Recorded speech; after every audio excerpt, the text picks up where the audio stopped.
Alors, pour calculer la limite de UN, euh, bon, pour commencer, il faut qu'on se fasse une idée. Donc, on va calculer les premiers termes, U1, U2, U3, U4, etc., pour voir vers quoi peut tendre cette limite, cette suite si elle admet une limite. Et puis après, on lira la suite. Donc, on dégaine la calculette. Alors, la calculatrice, tac. Euh, donc là, on voit que pour n égale 1, on obtient 1. Pour n égale 2, on obtient 17 sur 64, donc c'est dans les 0,2, un truc comme ça. Euh, voilà, on continue, n égale 3, on obtient ça. N égale 4, on obtient ça. N égale 5, on obtient ça. Bon, et puis n égale 6. Bon, la conjecture, c'est quoi? C'est que sans doute ça va tendre vers 0. Donc on va s'employer à trouver une stratégie pour prouver que ça tend vers 0. Et la stratégie, ça va être quoi? Ça va être, euh, ça va être d'encadrer UN. UN entre 0 et 1 sur n. Alors, comment avoir cette idée? Bon, là c'est une indication forte que je vous donne. Avec la pratique, vous réussirez à trouver par vous-même l'encadrement qui va s'imposer. Alors déjà pour commencer, pourquoi UN est positif? Pourquoi UN est positif?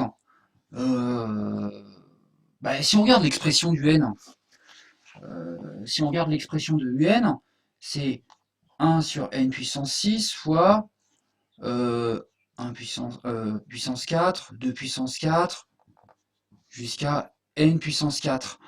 Bon, ça c'est positif. Ça aussi, ils sont tous positifs. Et je multiplie cette expression et cette expression, toutes les deux positives, c'est positif. Voilà.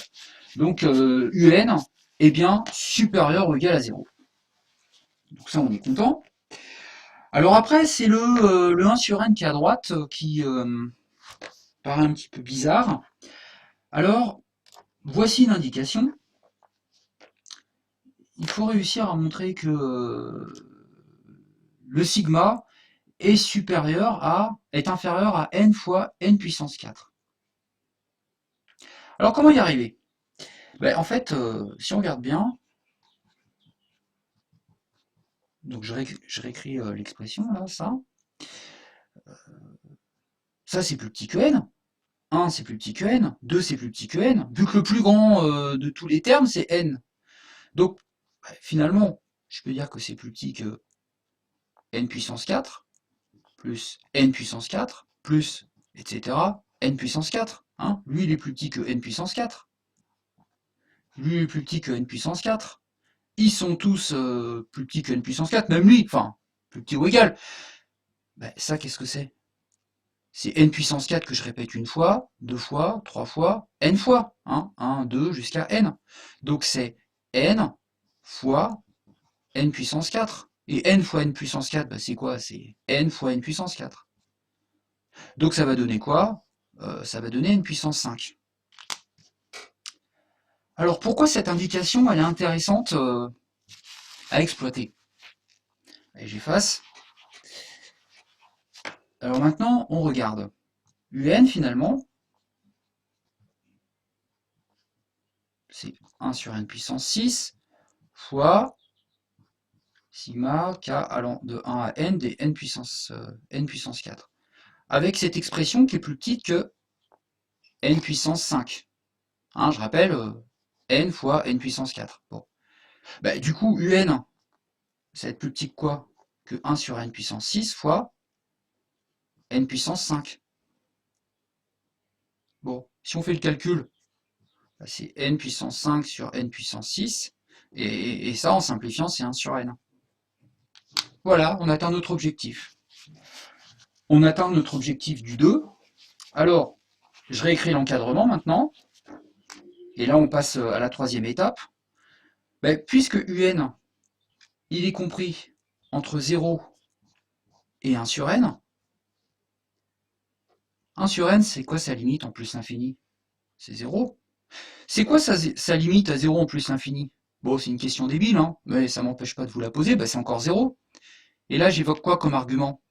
J'évoque le théorème de la police, des gendarmes, et je dis quoi? Je dis que UN, encadré par deux suites qui tendent toutes les deux vers 0, admet également une limite, et cette limite, ça sera 0. Voilà, donc la conclusion, c'est limite de UN égale 0. La vraie difficulté, c'est de penser à faire cet encadrement. Bon, la première fois qu'on le voit, on se dit mais c'est incroyable, ça sort de l'espace. Avec la pratique, vous finirez par trouver vous-même le bon encadrement qui vous permettra d'en déduire la réponse finale. Alors ce que vous faites maintenant, c'est vous réappropriez ce raisonnement en reproduisant le cheminement logique. Allez à l'attaque!